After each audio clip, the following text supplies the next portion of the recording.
Bonjour, je suis Hakim Na'lam et je vous propose ma chronique du dimanche 12 novembre 2023.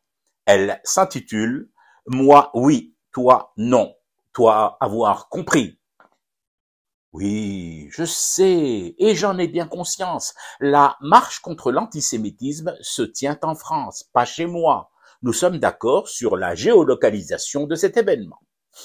Mais à l'heure de la planète village, et vu le métier que j'exerce, celui de la curiosité rétribuée, laissez-moi tout de même cette petite possibilité de m'interroger sur un certain nombre de phénomènes. Je les appelle ainsi pour le moment, d'abord parce que je suis prudent par essence, ensuite par essence raffiné parce que je suis désédien, et qu'enfin, en toutes circonstances, j'ai le souci de rester poli.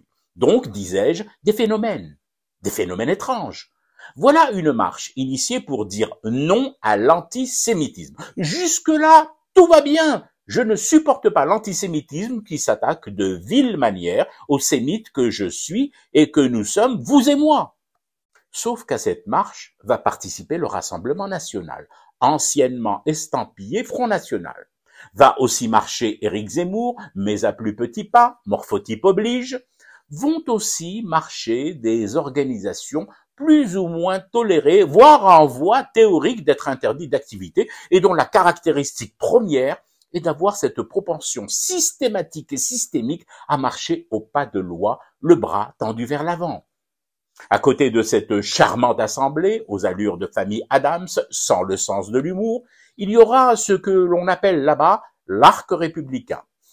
Même si lorsque je vois un Ciotti, je me dis que ce n'est sûrement pas avec ce genre d'arc que Robin des Bois aurait vaincu le shérif de Nottingham. Mais je m'égare. Revenons à nos moutons. Et donc, ce dimanche, les moutons vont marcher avec les loups. L'arc républicain va côtoyer des néo-nazis, des enfants et des petits-enfants de nazis, des révisionnistes, des suprémacistes et autres personnages hauts en couleur gammées. Alors, comment vous dire, tout en restant poli, parce qu'il faut toujours rester poli. C'est comme si, à une marche contre la pédophilie, s'invitait Marc Dutroux. Ou alors, c'est comme si, à une marche pour le droit des femmes aux études et à l'égalité, participait au premier rang Heibatullah Akhundzada, le chef suprême des talibans en Afghanistan. Peut-être un dernier exemple pour être sûr que nous nous sommes bien compris, et puis surtout parce que ça nous concerne tous ici en Désédie. Une marche contre l'antisémitisme à laquelle participent Marine Le Pen et Éric Zemmour, c'est comme si nous organisions, nous, à Maqam Shahid, une commémoration à la mémoire de l'Arabi Ben Mehdi en invitant dans le carré VIP la famille Ossares. Voilà, poli, nickel jusqu'au bout, poli jusqu'à enfumer du thé pour rester éveillé à ce cauchemar qui continue.